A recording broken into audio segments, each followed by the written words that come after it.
పొరుగు దేశం భారత్లోకి ఉగ్రవాదాన్ని ఎగదోయడమే పాకిస్తాన్ ఏకైక ఎజెండా. ఈ కుట్రలో మునిగిపోయి కనీసం సొంత దేశ ప్రజలకు న్యాయం చేయలేని దౌర్భాగ్య స్థితి పాక్ది. సొంత ప్రజలకు చేసిన ఆ అన్యాయానికి పాకిస్తాన్ ఇప్పుడు పాప ఫలితం అనుభవిస్తోంది. ఆపరేషన్ సింధూర్లో ఓవైపు చావు దెబ్బలు తిన వేళ దశాబ్దాల బలోచిస్తాన్ వేర్పాటువాద ఉద్యమం మరింత ఊపందుకుంటోంది. బలోచ్ తిరుగుబాటుదారులు పలు నగరాలను స్వాధీనం చేసుకుంటున్నట్లు ప్రకటించారు. పాక్ భద్రతా బలగాలను భారీగా మట్టుబెడుతున్నారు. మరి బలూచిస్తాన్ వేర్పాటువాద ఉద్యమానికి ఉన్న చరిత్ర ఏంటి?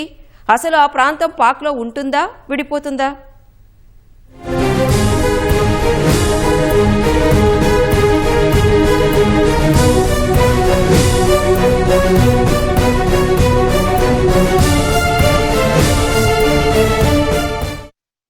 పాకిస్తాన్ చేసుకున్న పాపాలు ఒక్కొక్కటిగా పండుతున్నాయి.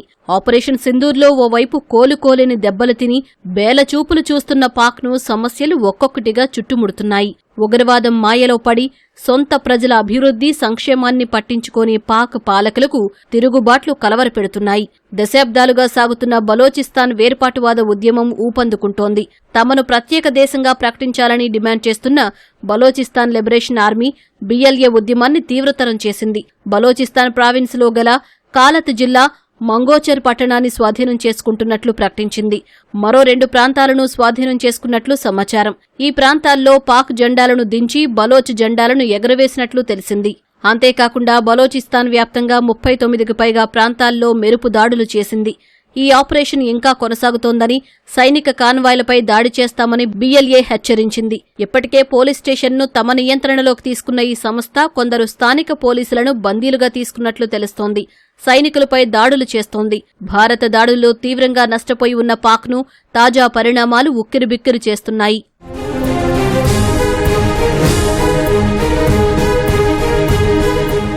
బలోచిస్తాన్ వేర్పాటువాద ఉద్యమానికి సుదీర్ఘ చరిత్ర ఉంది.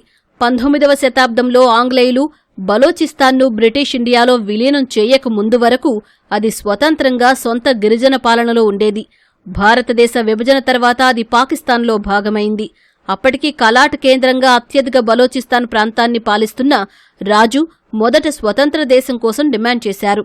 అయితే పాక్లో విలీనానికి అతడిపై తీవ్ర ఒత్తిడి వచ్చింది.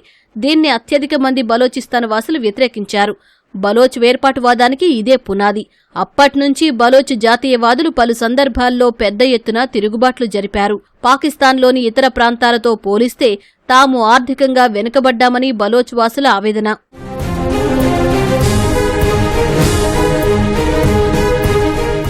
బలోచిస్తాన్లో వేర్పాటువాద ఉద్యమం తీవ్రతరం కావడానికి ఇంకా అనేక కారణాలు ఉన్నాయి. ఇందులో ప్రధానమైనది ఈ ప్రాంత అభివృద్ధిపై పాక్ పాలకుల అంతులేని నిర్లక్ష్యం. దేశ నైరుతి ప్రాంతంలో ఉన్న బలోచిస్తాన్ విస్తీర్ణం పరంగా పాకిస్తాన్లో అది పెద్ద రాష్ట్రం. ఇది పాక్ భూభాగంలో 44% విస్తరించి ఉంది. అయితే ఇక్కడ వ్యవసాయ యోగ్యమైన భూమి మాత్రం కేవలం 5%. కఠినమైన ఎడారి వాతావరణం నెలకొని ఉంది. అయితే బలోచిస్తాన్ ప్రావిన్స్లో చమురు, బొగ్గు, బంగారం, వెండి, రాగి, సహజ వాయువు వంటి వనరులు పుష్కలంగా ఉన్నాయి. వీటితోనే పాక్ ప్రభుత్వాలు తమ ఖజానాను నింపుకుంటూ అక్కడి ప్రజల సంక్షేమం, అభివృద్ధిని మరచిపోయారు. ఇది కూడా ప్రత్యేక దేశంగా విడిపోవాలన్న అక్కడి ప్రజల ఆకాంక్షకు మరింత బలం చేకూర్చింది. పాక్ పాలకులు చూపిస్తున్న నిర్లక్ష్యం కారణంగా ఈ ప్రాంతంలో పేదరికం పెరిగిపోయింది, అభివృద్ధికి దూరమైంది. ఫలితంగా రాజకీయ అనిశ్చితి నెలకొని వేర్పాటువాదులు బలోపేతమయ్యారు. ప్రత్యేక దేశంగా ఏర్పడాలని ఇక్కడి ప్రజలు దశాబ్దాలుగా పోరాటం చేస్తున్నారు.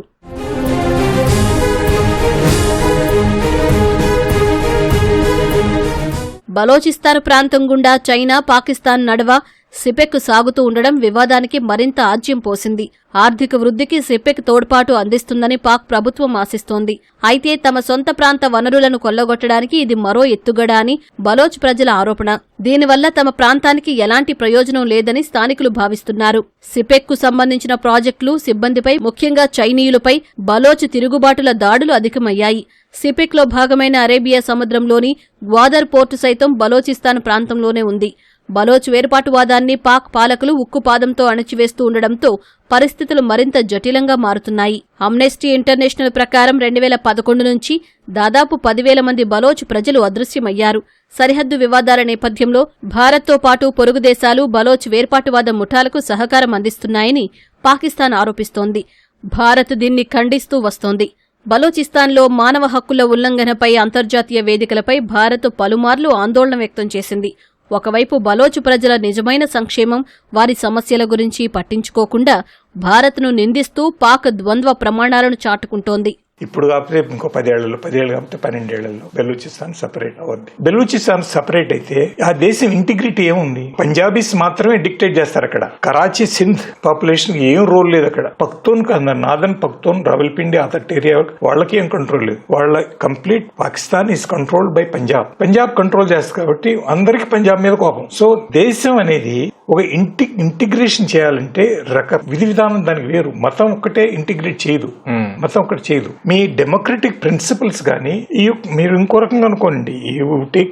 మొఘల్ హిస్టరీ ఆల్సో, మొఘల్ హిస్టరీలో వాళ్ళు కూడా ఇంటిగ్రేట్ చేయడానికి ట్రై చేశారు కానీ డిసింటిగ్రేట్ అని చేయడం. వీళ్ళు ఇప్పుడు ఏం చేస్తున్నారు? డిసింటిగ్రేటింగ్ చేయడానికి. మతమే. So respect for somebody else, respect the humanity అనే విషయం ఇంతవరకు వాళ్ళ మనసులోకి రాలేదు, మైండ్ లో సెట్ కాలేదు. బలోచిస్తాన్ ప్రాంతం నైరుతి పాకిస్తాన్, ఆగ్నేయ ఇరాన్, దక్షిణ ఆఫ్ఘనిస్తాన్ వైపు విస్తరించి ఉంది. ఈ ప్రాంతానికి చెందిన తెగే బలూచ్ ప్రజలు శతాబ్దాలుగా బాహ్య శక్తుల ప్రాబల్యం, భౌగోళిక రాజకీయ పరిణామాల్లో వీరు ప్రత్యేక గుర్తింపును నిలుపుకున్నారు. బలూచ్ వాసుల్లో 50% పాకిస్తాన్లోని బలూచ్ ప్రావిన్స్లో నివసిస్తున్నారు. 40% సింధ్లో, మరికొద్ది మంది పాక్లోని పంజాబ్లో నివసిస్తున్నారు. పాక్ మొత్తం జనాభాలో వీరి వాటా 3.6%.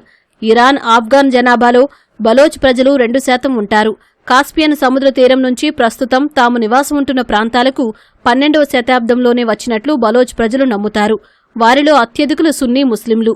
ఇరాన్, ఆఫ్ఘనిస్తాన్లతో పోలిస్తే బలోచిస్తాన్లో సింహభాగం పాక్లో ఉంది. ఈ ప్రాంత రాజధాని క్వెట్టా. ఈ బెలూచిస్తాన్ కనుక పోతే పాకిస్తాన్ ఊరుకుంటుందని కాదు, పాకిస్తాన్ ఎట్టనే ఉంటుంది. బెలూచిస్తాన్ పోయినందువల్ల ఏం కాదు, ఎట్టనే ఉంటుంది వాళ్ళ సైక్ అంతే. అప్పుడు ఈయన పోతే సింధ్ మన రిపల్సివ్ అటాక్ లో అటాక్ సుకూర్ బెరాజ్ ఇంటర్ సర్వే మీద హైదరాబాద్ దగ్గర, వాళ్ళ హైదరాబాద్ సింధ్, మన హైదరాబాద్ డెక్కన్ అంటారు, వాళ్ళ హైదరాబాద్ సింధ్ అంట. హైదరాబాద్ సింధ్ మీద మనం అటాక్ చేసాం. ఇప్పుడు అది జరగకుండా ఉండాలంటే ఏం చేయాలా? అది సింధ్ సపరేట్ అయిపోయింది. They are more Indian than most Indian. They are very మన ఇక్కడి నుంచి 1947 పోయిన population most of them Sindh లోనే సెటిల్ అయ్యారు, అక్కడే సెటిల్ అయ్యారు. అంటే population is not the same as Punjabis, not the same as Pathans. వాళ్ళు కూడా డెమోగ్రఫికల్లీ డిఫరెంట్ పీపుల్, వాళ్ళు కూడా సింపథైజర్స్ కాదు ఈ పంజాబ్. సో నేను చెప్పింది బెలూచిస్తాన్, సింధ్, ఆఫ్ఘనిస్తాన్ బార్డర్ లో ఉండేవాళ్ళు, that 4 different categories of people. So disintegration of Pakistan అనేది it is just visible to everybody. ఎవరు ఆలోచించగల వాళ్ళంతా కనపడతానే ఉంది. బలోచిస్తాన్లో వేర్పాటువాద ఉద్యమానికి దశాబ్దాల చరిత్ర ఉన్నా దీన్ని ప్రస్తుతం ముందుండి నడిపిస్తున్న బలోచిస్తాన్ లిబరేషన్ ఆర్మీ 2000 నుంచి హింసాయుత మార్గాన్ని అనుసరిస్తోంది. పాక్ సైన్యంపై దాడులకు పాల్పడుతోంది. పాక్తో పాటు అమెరికా, యూకే దీన్ని ఉగ్ర సంస్థగా ప్రకటించాయి. ఈ నెల 9న పాక్ ఆర్మీపై తిరుగుబాటుదారులు దాడి చేయగా 22 మంది సైనికులు మరణించినట్లు వార్తలు వచ్చాయి. దీనిపైన ఎలాంటి అధికారిక సమాచారం లేదు. ఇదే కాకుండా గతంలో అనేక హింసాయుత దాడులు చేసిన చరిత్ర ఈ సంస్థకు ఉంది. ఈ ఏడాది మార్చిలో బలోచిస్తాన్ ప్రావిన్స్లోని పర్వత ప్రాంతమైన క్వెట్టా నుంచి ఖైబర్ పఖ్తుంఖ్వాలోని పెషావర్కు ప్రయాణిస్తున్న జాఫర్ ఎక్స్ప్రెస్ రైలును బలోచ్ లిబరేషన్ ఆర్మీ మిలిటెంట్లు హైజాక్ చేశారు. ఇది ప్రపంచవ్యాప్తంగా సంచలనం సృష్టించింది. ఘటన జరిగిన సమయంలో 9 కోచ్లలో మొత్తం 440 మంది ప్రయాణికులు ఉన్నారు. ఈ ఘటనకు తమదే బాధ్యత అని బిఎల్ఏ ప్రకటించింది. దీంతో రంగంలోకి దిగిన బలగాలు రైలును తమ నియంత్రణలోకి తీసుకున్నాయి. హైజాక్ ఘటనలో 21 మంది ప్రయాణికులు, 4 సైనికులు, 33 మంది మిలిటెంట్లు మృతి చెందారు.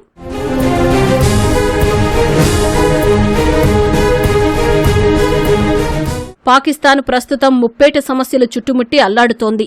ఓవైపు భారత్తో గోక్కుని ఆపరేషన్ సింధూర్లో సైనిక పరంగా తీవ్రంగా నష్టపోయింది. ఆర్థికంగా పీకల్లోతు కష్టాల్లో ఉంది. చైనా, ఐఎంఎఫ్ సాయం చేస్తే గాని ఆర్థికంగా ముందుకు సాగలేని పరిస్థితి. ప్రస్తుతం పాక్లో ఉన్న షెహబాజ్ షరీఫ్ ప్రభుత్వం సంకీర్ణ కూటమి. అది ఎన్నాళ్లు ఉంటుందో చెప్పలేని పరిస్థితి. జైల్లో ఉన్న మాజీ ప్రధాని ఇమ్రాన్ ఖాన్కు ప్రజల్లో క్రమంగా మద్దతు పెరుగుతోంది. ఈ పరిస్థితుల్లో బలోచ్ ఉద్యమం తీవ్ర రూపం దాల్చడం అక్కడి పాలకులకు మరో ఎదురుదెబ్బే. మరి బలోచిస్తాన్ పాక్లోనే ఉంటుందా, తిరుగుబాటుదారుల దెబ్బకు విడిపోతుందా అన్నది రాబోయే రోజుల్లో తేలనుంది. పాక్ భూభాగంలో 44% ఉండి అపార వనరులతో నిండి ఉన్న ఈ ప్రాంతం ఒకవేళ విడిపోతే పాక్కు కోలుకోలేని దెబ్బే. ఖజానాను నింపే మార్గాలు మూసుకుపోవడంతో పాటు దేశంలో దాదాపు సగం భూభాగాన్ని పాక్ కోల్పోతుంది.